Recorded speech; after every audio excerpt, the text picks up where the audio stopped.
Inglewood took over a so-called rock house. Now that's a place where cocaine was being sold day and night. The police used cocaine they had seized to open up and start opening up shop again.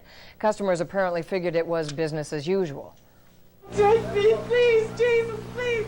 Somebody sent me here. Sure. Let me see, wait a minute. Okay, well, you give me 2 10s and a 5. I won't forget that. Yeah. See you later. The best you give me? Oh, please, my mom gonna kill me. Police say that some of the customers were willing to sell or trade anything they had to get the cocaine. One man offered an expensive gold watch for a small rock of coke. Another wanted to trade stolen steaks for drugs. Again, more than 24 suspected cocaine buyers. A lot of you will remember the $6 million found in the trunk of a rental car at the San Francisco airport. Well, today the finders finally got their reward. The loot had been stashed in suitcases in an abandoned budget rent-a-car in October of '84. Almost $6 million worth, including precious metals, gold and silver. All drug money, according to the government. Today, seated on either side of the U.S. Attorney, Joe Rusinello, the finders got checks for $75,000 each. Nelson Garrett says he'll set up a trust fund for his 2 kids, and Kamali may put a down payment on a house. Harry, some rap artists tonight are sounding off after getting what they feel is a bad rap. At his Harlem church today, Reverend Calvin Butts charged that rap music glorifies violence and abuse against women. For example, rapper Ice-T caused a controversy with his Cop Killer release. Other rap artists, though, defended themselves by protesting outside the church where Reverend Butts held his service. I am not defending the lyrics. I am not defending lyrics at all. I'm defending the right for black men and women to express themselves. That's the bottom line.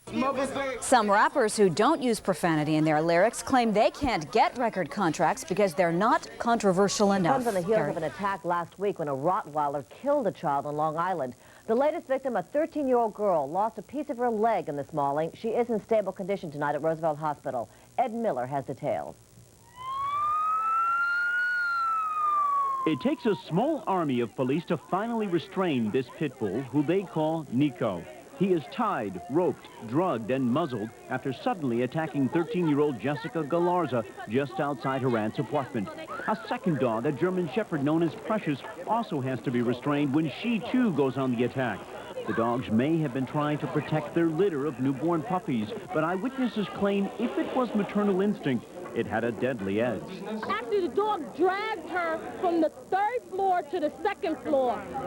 They dragged her from the 3rd floor to the 2nd floor, and he was still holding on. It was a pit bull, and once they locked you in, you locked in. Jessica's screams brought neighbors running from every direction, but the pit bull's grip so tight that no one could peel the dog off. Finally, after several minutes of a desperate struggle, neighbor Claudette Ange distracted the dog by spraying water in his face. I sprayed him with this. This is water in here. Weren't you afraid to get near a dog that was under attack? I didn't know what else to do. If I hit him, maybe he would have dragged her. An emergency medical crew arrives before police, and they, too, could not get the dogs off the girl. The dogs so ferocious, police even tried to kill them, firing several shots. One of them wounded the female shepherd, and later she is put to sleep. It scared me really bad because I have 2 small children, and I just pictured that being my daughter. While the owners of the dogs claim they're gentle and not at all aggressive, neighbors tell a different story. They claim the dogs roamed about without leashes, terrifying some of the younger children. So much so that they filed a formal complaint with the management here of Amsterdam Houses just a couple of days ago.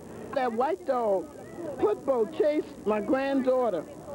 And my daughter told him about it, and he didn't give a damn, you know? So in other words, he knew these dogs were rather... these dogs were dangerous. At first, the dogs' owners and their family pretended the dogs weren't even theirs, later admitting they needed them for protection, even though they're not allowed in public housing projects. What are they doing here in the first place? They're not supposed to be here, right? There's no dogs allowed. They were just visiting the house. They don't They're not visiting. People say they've been here for months. We've had a couple of rapes here already, and, you know, they're scared. You know, so cops are not always around. Who's going to be here to protect you? The health department will now decide what to do with the one surviving pit bull. He may have to be destroyed. As for the puppies, the ASPCA says they are so young, they may not survive without a mother.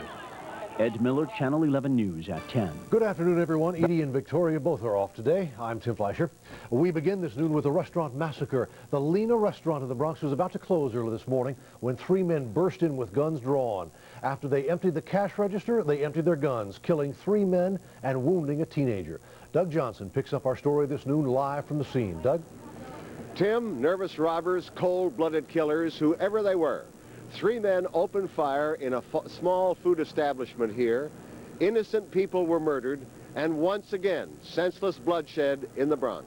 It is called the Lena Mexican Restaurant, but it's not much more than a hole-in-the-wall lunch counter on 198th Street, just off the Grand Concourse. About 1 a.m., 3 armed men came into the place and demanded the money from the cash register. Then they forced everyone in the place to lie on the floor.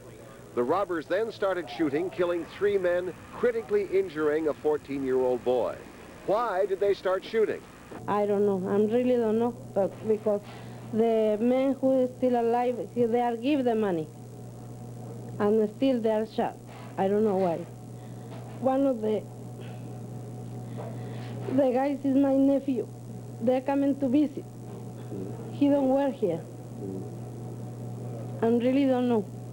This is a small business. It doesn't make a lot of money, but it's been robbed many times. How many times have you been robbed? 4 times. You've been robbed 4 times?